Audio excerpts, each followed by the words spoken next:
21 जून साल 2020 जब पड़ेगा साल का पहला और सबसे बड़ा सूर्य ग्रहण। एक साथ 6 ग्रह होंगे वक्री। शनि, गुरु, शुक्र, बुध, राहु और केतु की उल्टी चाल। पीएम मोदी की कुंडली में क्या धमाल मचाएगी? 6 ग्रहों की उल्टी चाल पीएम मोदी से क्या कुछ बड़ा करवा सकती है?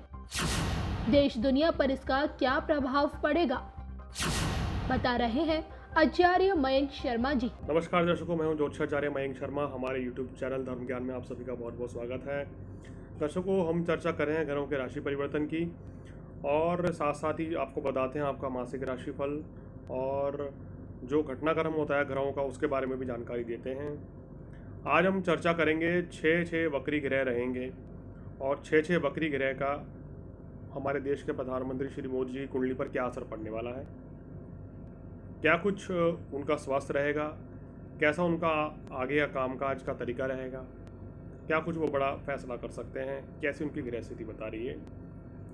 देखिए, मोदी जी की कुंडली के हिसाब से अगर हम देखें तो उनका वृश्चिक लग्न बनता है और वृश्चिक राशि है और राशि वृश्चिक होने के नाते उनकी कुंडली में जो उनका लग्नेश मंगल है वो वक्री नहीं होगा, ये बहुत ही अच्छी बात रहेगी। और उसके अलावा 6 ग्रह जो वक्री होने वाले हैं वो कौन कौन से हैं ये आपको बताते हैं।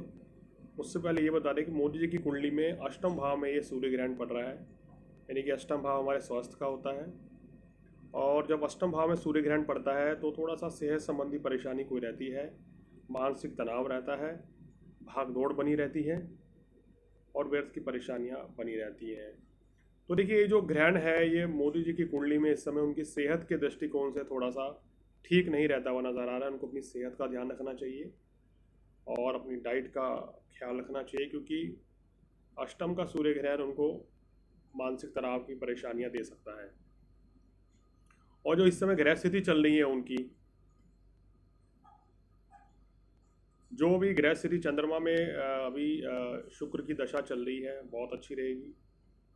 गोचर में अगर हम बात करें, सूर्य, चंद्र को छोड़ के और मंगल को छोड़ के बाकी सारे ग्रह उनके वक्री रहेंगे और बहुत अच्छी उनकी कुंडली में स्थिति बन रही है। ग्रहों की दशा भी अच्छी है, काम कारोबार के दृष्टिकोण से भी उनका अच्छा रहेगा। काम कारोबार का मतलब यानी कि मोदी जी अगर इस समय देश को संभाल रहे हैं तो बेहतर तरीके से अपने काम को अंजाम दे पाएंगे।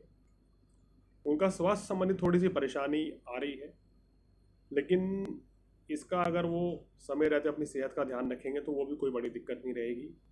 और दर्शकों, ग्रहण काल तो ऐसा है कि 12 राशियों के ऊपर, सभी के ऊपर ग्रहण काल का प्रभाव ज़्यादा रहेगा और जिस राशि पर ग्रहण पड़ रहा है मिथुन पर, उस पर सबसे ज़्यादा प्रभाव होगा। और वृश्चिक राशि जो मोदी जी की है अष्टम भाव में थोड़ा सा स्वास्थ्य संबंधी परेशानी है और इस समय वो कुछ बेहतरीन कार्य देश के लिए करेंगे। इस ग्रहण काल के दौरान और आने वाले 6 महीने तक की जो स्थिति बन रही है उस पर अगर हम नज़र डालें और उनकी कुंडली में दशा पर नज़र डालें तो वो काफ़ी फ़ायदेमंद साबित होती हुई नज़र आ रही है। कुल मिलाकर देश की आर्थिक स्थिति को बेहतर करने में ये कुछ ना कुछ प्रयास करेंगे, सफल होंगे। और जैसे हमने आपको बताया था कि पिछले वीडियो में कि मोदी जी ने गरीबों के लिए कुछ ऐलान करना था और वो उन्होंने किया भी इस दौरान, क्योंकि शनि की मेहरबानी हुई थी।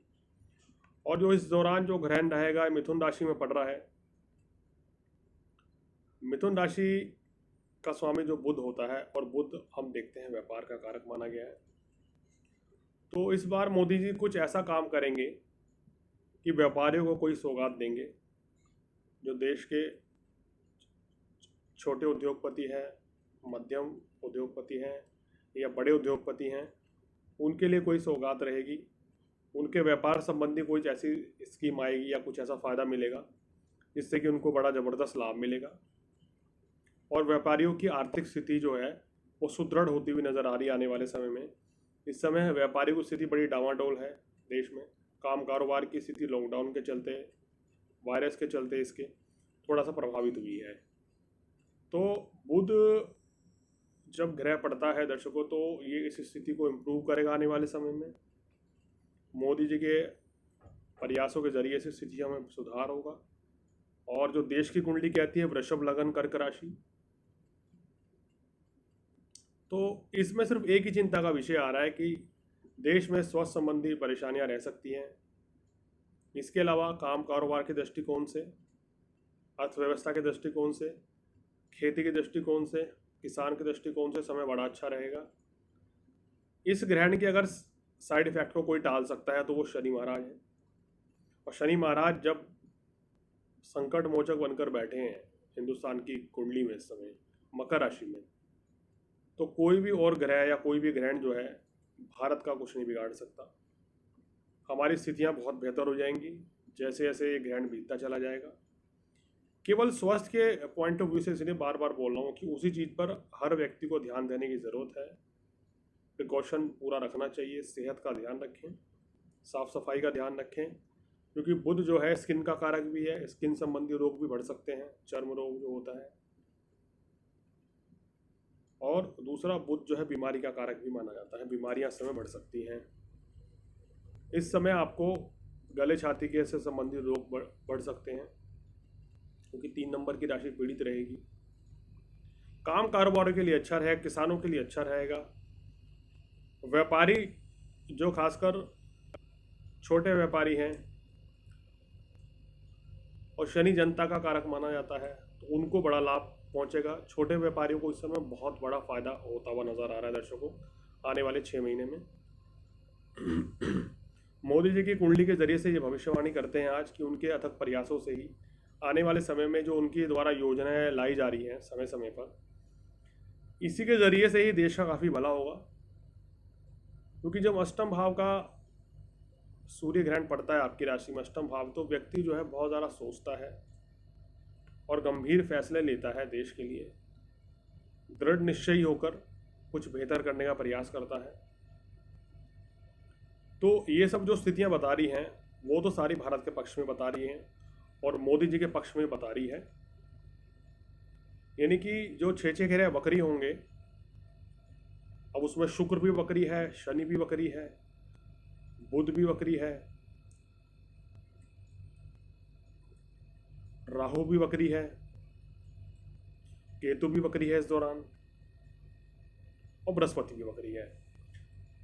ये जो वक्री ग्रह होंगे, और मोदी जी की कुंडली में अगर हम बात करें तो गुरु की स्थिति वक्री है। यानी कि वक्री गुरु जो हैं वो इनसे कोई बहुत बड़ा काम साहस वाला कराएंगे और एक बार फिर बड़ा फैसला इस दौरान कोई लेंगे, हिम्मत जुटाएंगे और कुछ ऐसी योजना फिर से लाएंगे जिससे जनता को सीधा सीधा फ़ायदा होगा। देश के हालात भी बेहतर होते हुए नज़र आएंगे। देखिए, जो देश की कुंडली कह रही है उसके हिसाब से अगर सूर्य ग्रहण का ये पार्ट निकाल दें और सूर्य ग्रहण के बाद का जो समय आ रहा है, यानी कि 29 जून से लेके देश की स्थिति धीरे धीरे बेहतरी की ओर आती हुई नज़र आ रही है। यहाँ धीरे धीरे काम कारोबार स्थिर होना शुरू हो जाएगा। लोगों के व्यवसाय में तेजी से वृद्धि होगी। नौकरी पेशा लोगों को भी इस समय लाभ मिलता हुआ नजर आ रहा है। सीमा पर थोड़ा तनावपूर्ण स्थितियां बन सकती हैं गुरु के वक्री होने से। पड़ोसी मुल्क जो है वो घुसपैठ करने की कोशिश कर सकता है, या अगर इस तरह का कुछ भी काम किया तो उसको गंभीर परिणाम भुगतने पड़ सकते हैं, या देश में ऐसे हालात बन सकते हैं कि पड़ोसी मुल्क के साथ संबंध खराब हो सकते हैं। दर्शकों, इस समय बरसात भी काफ़ी रहेगी। जैसे मैंने पहले भी कहा है, जो ग्रह स्थिति बनेगी बरसात भी इस समय ज़्यादा रहेगी और ज़्यादा वर्षा होने के कारण कुछ राज्यों में जहाँ पर पानी कम पड़ता था वहाँ पर इस बार बरसात ज़्यादा देखने को मिलेगी। ऐसी परिस्थितियाँ पड़ती हुई नज़र आ रही हैं। और उसमें से बता दें आपको कि नॉर्थ इंडिया में इस बार बरसात जो है बहुत ज़्यादा रहने वाली है और वेस्ट इंडिया में, इन 2 जगह सामान्य से ज़्यादा बरसात होती हुई नज़र आ रही है, आप देखेंगे। और महाराष्ट्र में भी ज़्यादा बरसात का असर देखने को मिल सकता है। तो ये कुछ ग्रह स्थिति कह रही है। हमने देश की कुंडली और मोदी जी की कुंडली को एक साथ जोड़कर क्या ग्रह नक्षत्र बन रहे हैं, ये आपको बताने का, समझाने का प्रयास किया कि आने वाले समय में क्या परिस्थिति रहेगी। सोना चांदी के भाव जो हैं वो उछाल रहेंगे और नवंबर तक ये बहुत रेट ऊपर जाएंगे। इस दौरान महंगाई भी थोड़ी ज़्यादा रहेगी, खर्च भी लोगों का ज़्यादा होगा, कमाई भी अच्छी होगी, देश की आर्थिक व्यवस्था भी अच्छी रहेगी, सरकार की जो योजनाएं हैं वो कामयाब हो जाएंगी। तो कुल मिलाकर स्थितियां बेहतर भी होंगी और खर्च भी बढ़ेंगे और बीमारियां भी बढ़ती हुई नज़र आ रही हैं। तो बृहस्पति के कारण ये बीमारी रहेगी। हर व्यक्ति अगर अपनी सेहत का ध्यान रखे, सोशल डिस्टेंसिंग का पालन करें, साफ सफाई का ध्यान रखें, तो उस चीज़ों से काफ़ी हद तक बचा जा सकता है। तो दर्शकों, ये हमने आपको बताया मोदी जी की कुंडली में जब 6 ग्रह वक्री हो जाएंगे तो वो क्या प्रभाव लाने वाले हैं और उनके साथ साथ देश की कुंडली का क्या प्रभाव पड़ेगा हमारे भारत देश के ऊपर और क्या फैसले लिए जाएंगे। अगर आप भी की भी कोई ज्योतिष संबंधी समस्या है तो आप हमारे संपर्क कर सकते हैं। आप कुछ कार्यक्रम किसी भी विषय के ऊपर जानना चाहते हैं तो हमें बताइए, हम उस पर कार्यक्रम बनाकर आपकी जिज्ञासाओं को शांत करने का प्रयास करेंगे। आज फिलहाल इतना ही, मुझे दीजिए इजाज़त। नमस्कार।